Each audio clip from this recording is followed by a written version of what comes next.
Well, with Justice Department lawyers facing the possibility for the first time in history of being found in criminal contempt of court thanks entirely to Donald Trump, the greater tragedy that will be studied for centuries to come wherever American law and American history are taught is that tonight the United States of America is enduring for the first time in its history the governance of a president who treats any law that he does not like with contempt. Every president, other than Donald Trump, has taken the oath of office seriously. They all felt the solemnity of their pledge to protect and defend the Constitution of the United States. Some presidents embodied the principles of that oath more fully than others, but none of them ever came close to the constant contempt for the Constitution that Donald Trump has demonstrated. The only criminal president we had prior to Donald Trump was Republican President Richard Nixon, who in the end followed his oath in fully complying with the most painful order any president has ever received from the United States Supreme Court. Richard Nixon was ordered by the unanimous opinion of the United States Supreme Court to turn over secret tape recordings of his conversations in the Oval Office, which he knew contained incriminating evidence against him that would get him impeached and removed from office and then convicted of federal crimes. Richard Nixon knew better than the lawyers who were pursuing those tapes just how incriminating those tapes would be for Richard Nixon. President Nixon knew better than the members of the Supreme Court just how incriminating those tapes would be for him. Richard Nixon was a sharp enough lawyer to know that if the Supreme Court ordered him to turn over those tapes, and if he turned over those tapes, he would be forced out of the presidency and he would be criminally prosecuted. Nixon knew all of that. And Nixon turned over those tapes 12 days after the Supreme Court ordered him to turn over those tapes.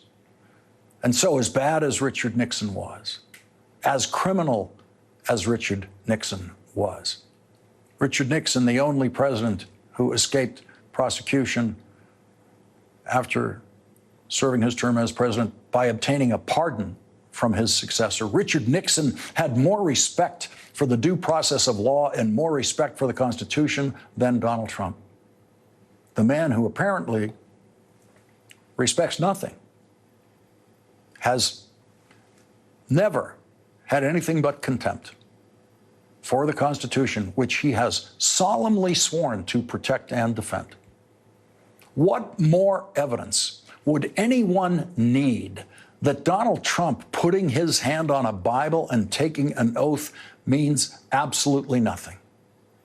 All of Donald Trump's wives, including his current wife, soon learned that the words of a marital oath mean nothing to Donald Trump. Donald Trump's current wife was one of the two family members who never set foot in the courtroom in Manhattan last year when Stormy Daniels was testifying under oath about the precise nature of Donald Trump's violations of his marital oath that he is supposed to be living under right now, tonight. The other family member who did not show up in that courtroom is Donald Trump's youngest son, who was at home with his mother when he was 4 months old, and Donald Trump was in a hotel room with Stormy Daniels. You don't have to be highly educated. You don't have to follow the details of government and politics to know what an oath means to Donald Trump. Stormy Daniels could explain it all to you in very simple terms that anyone can understand. Donald Trump's contempt for the Constitution begins at the beginning of the list of amendments called the Bill of Rights. The founders wrote the Constitution, and the states ratified the Constitution and created the United States of America before the Bill of Rights was written. Many of the founders and the first Congress believed that the first order of business of the new government had to be the writing into the original law of the land, the Constitution via the 10 Amendments, exactly what the government owed to every citizen, the protections the government owed to everyone in America. Donald Trump doesn't just hate the First Amendment, he has violated it. Donald Trump repeatedly says that news organizations, including this one, that he doesn't like, should be closed down. Richard Nixon, on his worst day, never thought that, never said that. Donald Trump's attempt to take over Harvard University was, from beginning to end, a violation of the First Amendment by the President of the United States of America, unlike anything we have ever seen in the history of the presidency. And now Donald Trump is violating the Constitution's Bill of Rights provisions for due process for anyone he wants to deport. And he has violated those rights to the point that the Trump Justice Department lawyers now face a possibility of being found in criminal contempt of court, which we will discuss in detail later in this program. From the start, for 10 full years now, since Donald Trump, the candidate, first began talking about tariffs, I have been reminding you of what you learned in your high school government class, if you took that course the way I did, about tariffs. The president cannot randomly decide which tariffs to increase or decrease. So says the Constitution. And I learned that from my great teacher and baseball coach in high school, Henry Lane. And then I learned a little more about it while majoring in economics in college and studying, among other things, international trade. And then I learned a lot more about it when I became the chief of staff of the Senate Finance Committee, working for Chairman Daniel Patrick Moynihan on the committee that has jurisdiction over tariffs. When the Senate Finance Committee was created in 1815, tariffs were virtually the only business of the Finance Committee, which also has jurisdiction over taxation, because in the early days of the country, tariffs were the largest source of revenue for the federal government. The income tax was a 20th century creation and instantly became the dominant revenue stream to the federal government. But Congress, the House and the Senate, have complete control of tariffs and taxes given to the Congress directly in the Constitution, the very first law of the land, the first law of the United States of America. In 1977, the Congress passed an obscure law called the International Economic Emergency Powers Act, which gave the president some tools, limited tools, to deal directly in an emergency, a temporary emergency, with some international issues specifically, but specifically did not give the president the power to touch tariffs in any way. And it is that obscure 1977 law that Donald Trump has been using to justify what I have always insisted are his illegal tariffs. How obscure is the International Economic Emergency Powers Act, created in 1977? When I was the top staff member of the Senate Finance Committee with jurisdiction over tariffs, I did not know that that law existed. There was good reason for that. No president of the United States ever used that law to touch a single tariff, not once. And so I entered the first Trump presidency with the belief that the president did not have the legal power to randomly raise tariffs. But Donald Trump did it. And Donald Trump got away with it. And Republicans in Congress who could have stopped him refused to do so.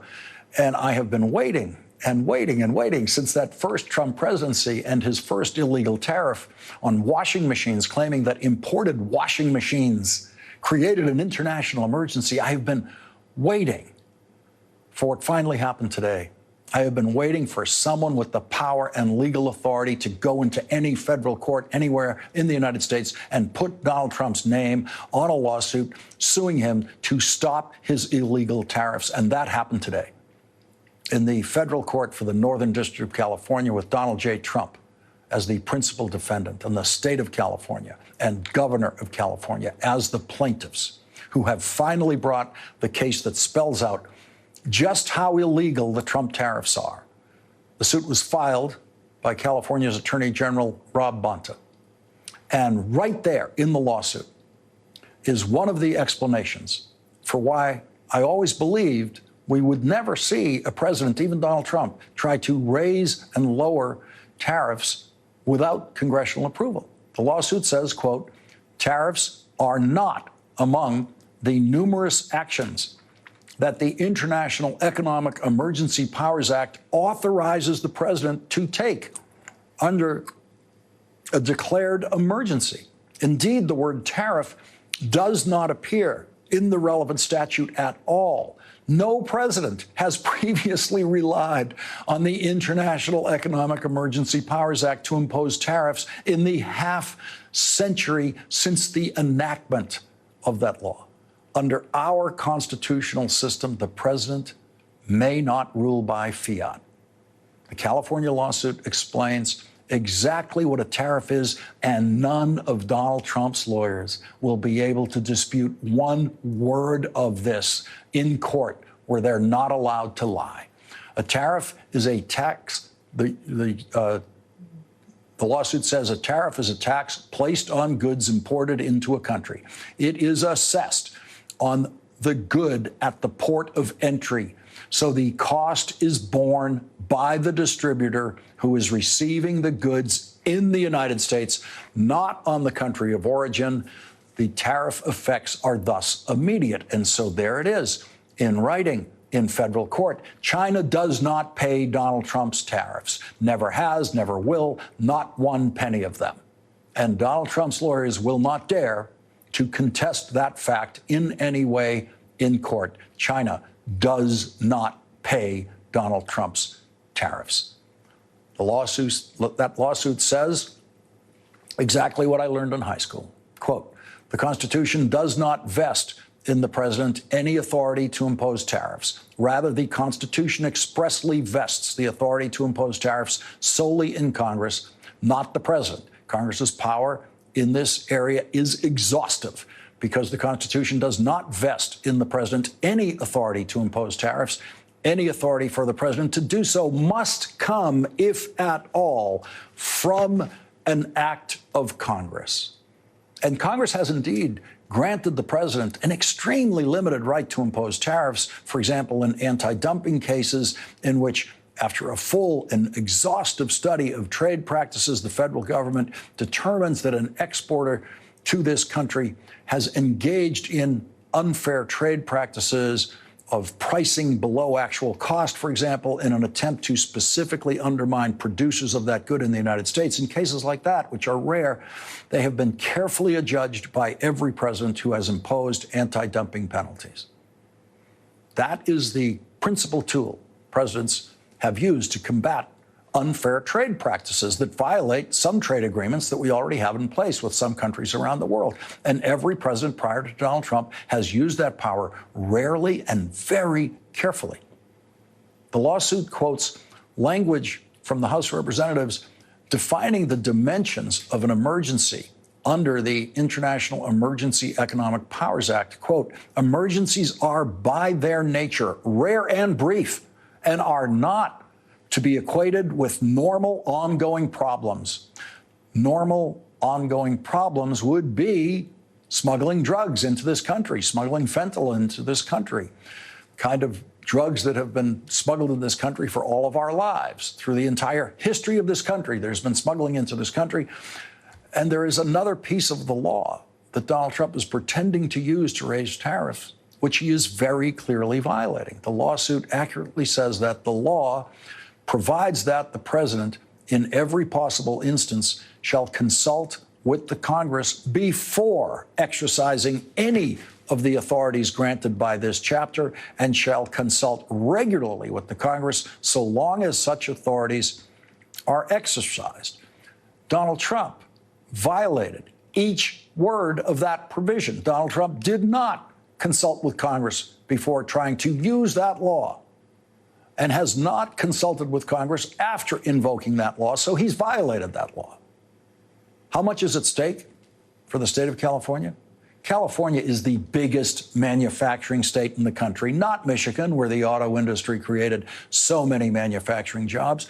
California is our biggest manufacturing state. California is also our biggest agricultural state. Not Iowa, not Nebraska. California, biggest agricultural state in the country. California's economy is bigger than the economy of every foreign country in the world except China, Germany, and Japan. And so no state has bigger stakes in the burdens imposed by Donald Trump's illegal tariffs than California. No state is poised to lose more than the state of California. So that's our state of mind. And that's why we're asserting ourselves on behalf of 40 million Americans. And I imagine if you caucus those 40 million Americans, you'd find few, I don't care where they were in the last election, that are celebrating this uncertainty, that are celebrating the largest tax increase in modern U.S. history. In essence, a sales tax.